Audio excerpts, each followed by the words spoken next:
Hey, everybody. Fascinating chat today on AI governance with a true innovator in the space at ModelOp. Jim, how are you?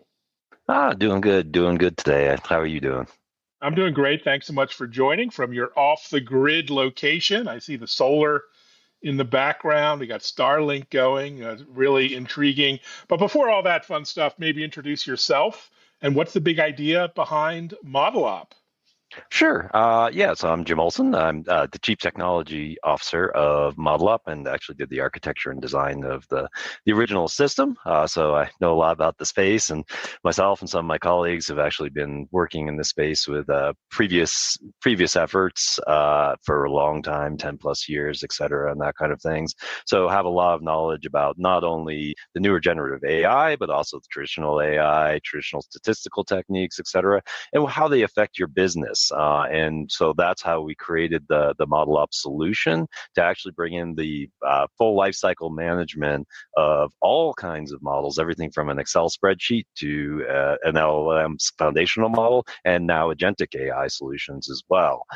So we put that together to make that process a lot easier because we found a lot of companies are struggling getting their solutions using these technologies out to production. Fantastic mission. And you released a governance benchmark report on AI recently, ideal for this audience. So let's kind of start with the big picture. What was the big idea, the motivation behind this benchmark study, and what did it tell us?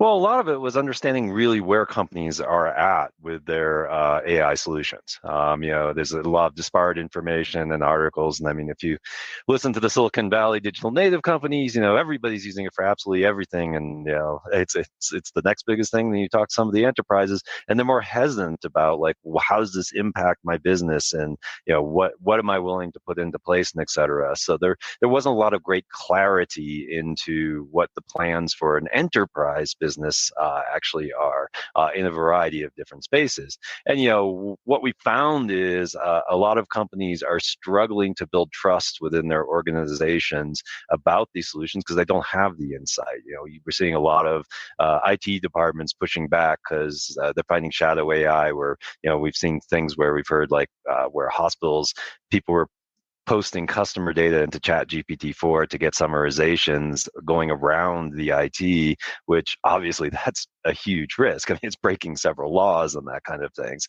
So how do they get these processes in place? And so that's where we saw that a lot of companies are just struggling with those concepts as a whole. And in the report, you can see a lot of our findings where a lot of people playing with it. They're not getting the solutions out there quickly, so they're losing on business value. But understandably, they also want to make sure they have trust in these solutions. Well done. And one of the headline stats from the report, 56% of Gen AI projects take 6 to 18 months to reach production. So how do we get out of this kind of quagmire? Well, that's the foundation of why we built the company. Mhm. Much like today, think of software in the '90s. People would actually go and just develop it on their desk, throw it out into production. There wasn't really processes, and because of that, things broke. And at least programming is deterministic in nature, so you're able to put processes in place. Now, what company would not have some kind of a CI/CD pipeline nowadays? Common practice stuff, but back then those didn't exist. What we found is those same kind of processes for enabling basically more efficient deployment of these solutions and understanding and insights into those solutions and reproducibility didn't exist for the basically the model world for AI models, spender models, foundational models, et cetera. So that's what we created, was a process where you can actually automate a lot of this to make it easier, because software is very deterministic in nature. AI models, et cetera, are the exact opposite of that.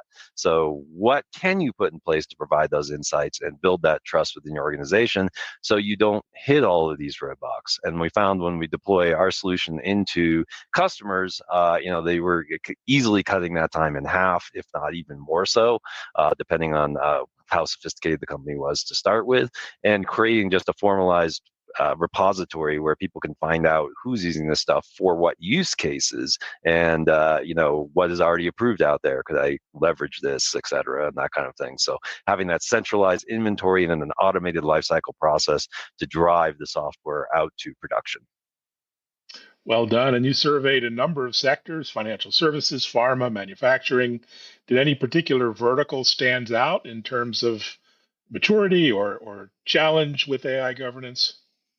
Well, I mean, oddly enough, the ones that have the most challenge with AI governance are the ones that are the most mature because they're forced into it. So, some of our very first customers were obviously financial customers, heavily regulated. You can't have models making trades or predictions or whether somebody gets a loan or not that isn't well scrutinized and understood.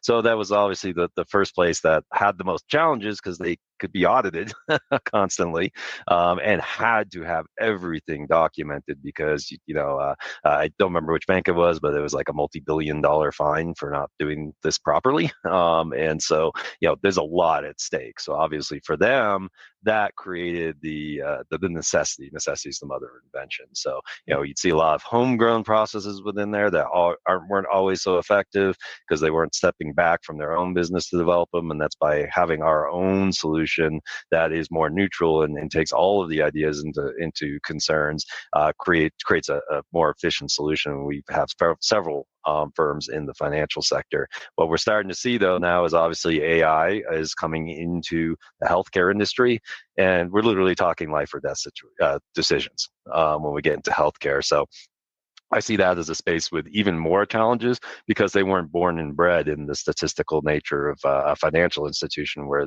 these things are well laid out, well regulated. There's patchwork legislation across different states as to what AI can be used for within healthcare, and of course, there's just the very real concerns. Nobody wants to have one of these models blow up and be a stain on their reputation. Like there was an example in healthcare where long-term care was more being not recommended for minority groups than non-minority groups, and actually resulted in a lawsuit.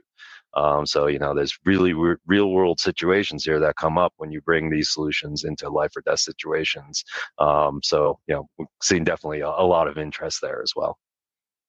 Yeah, we all saw what the challengers were with IBM Watson many years ago, trying to an early stab into the healthcare space with a lot of challenges. I think we've matured a lot since then, but still a lot of work to do. And you mentioned the report shows 50 plus generative AI use cases in many cases, but only a handful make it into production. What's that disconnect? Why the drop off?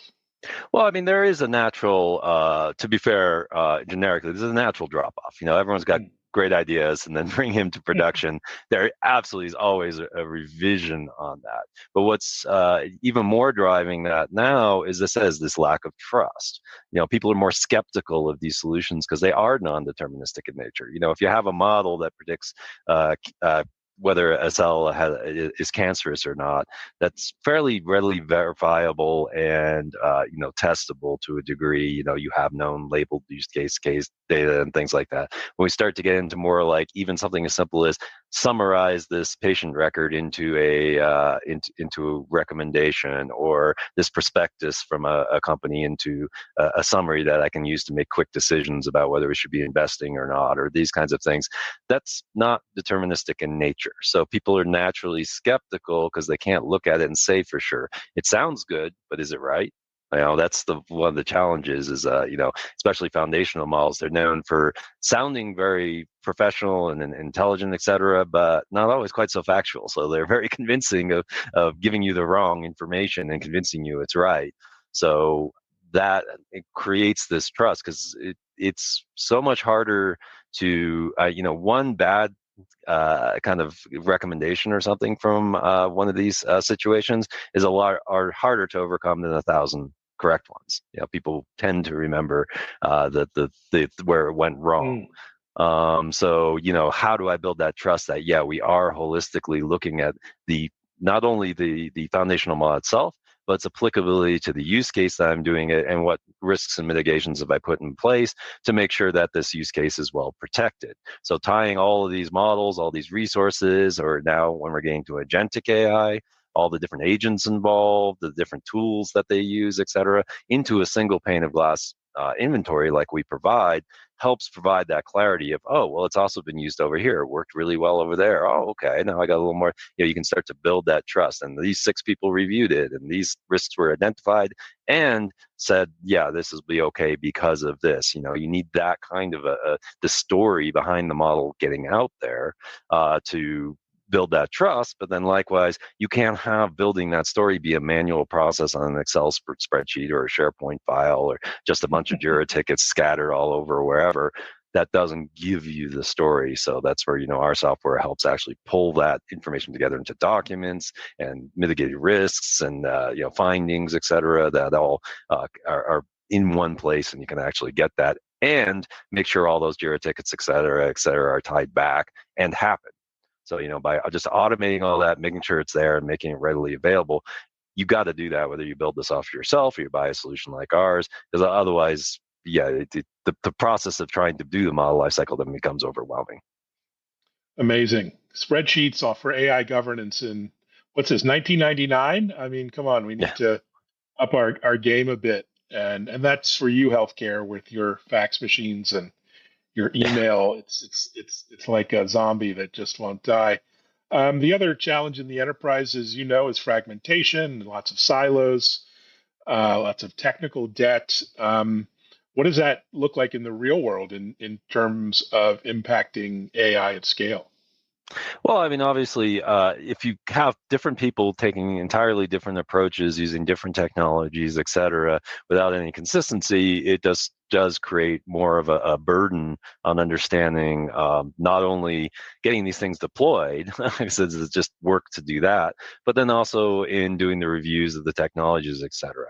And a lot of that just naturally comes out because, these are kind of a lot of grassroots efforts that we're seeing initially. It doesn't tend to be as centralized at a higher level. So water finds its own level. So the individual groups are picking their best of breed tools and their solutions and kind of running at it without the knowledge of the other teams and what they're doing because they can't find them. When you get to very large companies, that's just a reality. Across business unit, team, et cetera, collaboration is a challenge. So you do want to have a centralized process, understandings, and then the ability to automatically generate findings about, hey, have you thought about this, this, and this? Because we've already seen this be a situation in another organization using these. So have you taken this into account? Or, who's the responsible people to talk to, et cetera. So, that's the challenge without having some kind of a centralized, understandable and automated process is there's an inconsistency even in the process itself, which then becomes frustrating to all these individual teams. And, you're not standing on the shoulders of giants within your own company. You're instead all trying to forge it on your own. And we know that never works out as well. That's not. So let's talk risks. There's still lots of landmines to avoid out there on the regulatory side, lots of compliance risk and fines and other challenges. What do you advise customers to be aware of when it comes to real world exposure? Yeah, well, it's not just regulation. Regulations are definitely important because obviously, if you're not compliant with a regulation that's pretty cut and dry, you're going to get in trouble. And what degree of trouble you get into is going to also depend on how much process you can show, because nobody's going to be perfect. If you did nothing, just ignored it and everything, they're going to be a lot harsher on you than if you tried your best and tried to do everything right. Things are still going to go wrong. That happens. They're probably, if it goes wrong just because of a black swan event or something like that, you're probably not going to get in that much trouble from a regulation standpoint.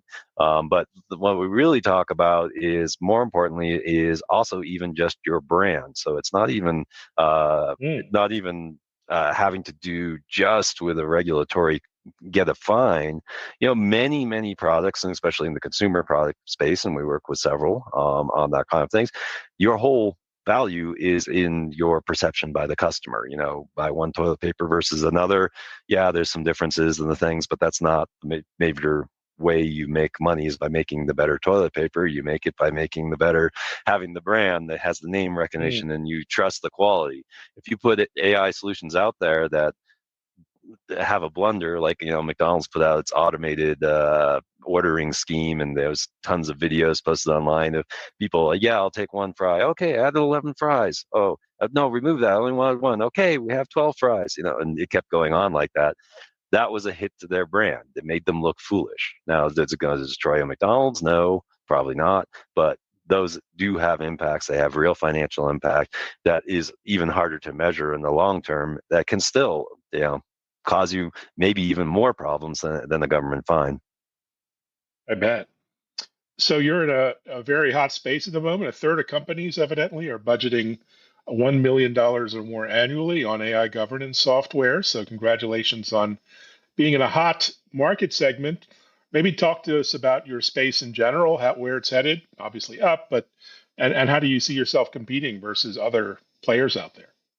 Well, one of our biggest spaces is, we're always staying ahead. To us now, just straight like a RAG architecture foundational model, that's kind of yesterday's news. Yes, everybody's doing it, and that yesterday's news doesn't mean not very relevant to an organization, and we still have a great focus on there. But obviously, all the buzz right now is around agentic AI and what that means, because that even has larger implications. You're literally giving autonomy to these foundational models to make decisions about actually changing data within your database or sending emails or any of these kinds of things. So that's what we've been working on specifically, is how do we bring agentic AI solutions into the model lifecycle process. And we've done a bunch of work there. We actually have webinars on it on our website, but you can actually start to manage these and things like MCP tools. Everybody's talking about those now. The Anthropic's MCP model context protocol is kind of won the tool war, for lack of a better term, of how do LLMs communicate to actual things that can affect change or read specific data. So like we've incorporated agentic tools right into our solution, so you can actually use agentic AI to do model governance itself and that kind of things. But more importantly, we also have ways of like, how would you approve an MCP tool to use and know which use cases are allowed to use it, and what filters can you put in place, like PII protection. Maybe I know specifically that this particular model may have access to PII data, so I want to block any PII data coming out from it, etc.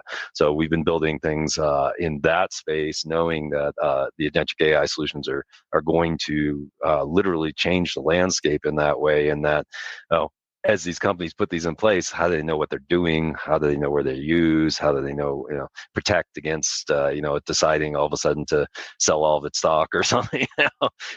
Truly, with autonomy comes greater danger. Got it, for sure. Including personal danger, getting into these robo-taxis now all the time. I'm always scratching my head, how's this going to go? But I digress. So when you talk to a customer, maybe they're a little skeptical or uncertain as to where to start, how to prioritize this journey. What's your advice to them? Well, what we suggest is we have a thing called minimal viable governance, which is kind of like, here's the minimum you need to do. If you try to start, anything, if you try to start out doing it all, then you're never going to get there. It's just like coding. We use more kind of an iterative approach now, as opposed to the waterfall design approach of the past. Same thing with governance: is get started.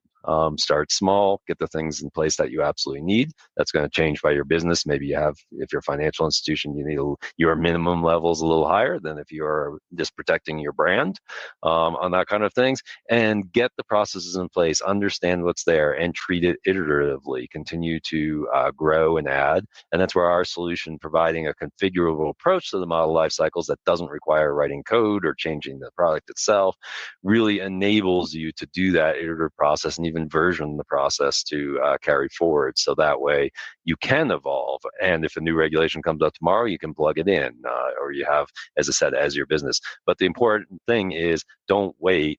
The problem's only going to get worse. Get started now, because getting any process in place means there's a process and there's things identified and you know what's going on, versus kind of burying your head in the sand and just waiting until it bites you, because it eventually will. And it's going to get harder to unravel it later when there's a whole bunch of them out there than if you get started when, as we see, there's only so many in production.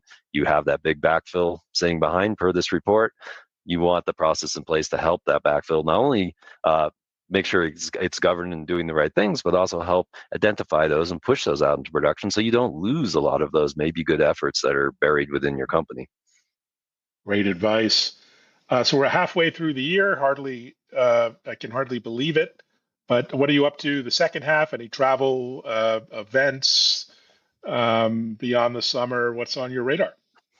Well, we're attending a whole bunch of different things. I'll be honest, I don't know all of them because I don't go to all of them on that kind of thing. Like we just recently went to the Chai conference out in Stanford and participated in that, talking about specifically AI usage within the healthcare industry. You know, we've got CDAO conferences we've been going to, constantly doing webcasts. We do our own webinars. I just presented one actually last week on agentic AI and what we're doing there on that kind of things. And, a lot is virtual nowadays still, but we're doing some in-person events as well with conferences, et cetera, that are going on and starting to pick up on that. And, but really we're kind of participating everywhere in a lot of different things. So usually, again, this is a kind of more of an iterative space, so things come up, and you never know where you're going to go next week potentially. Exactly. Well, I'm speaking of virtual, I'm admiring your real background, not virtual background.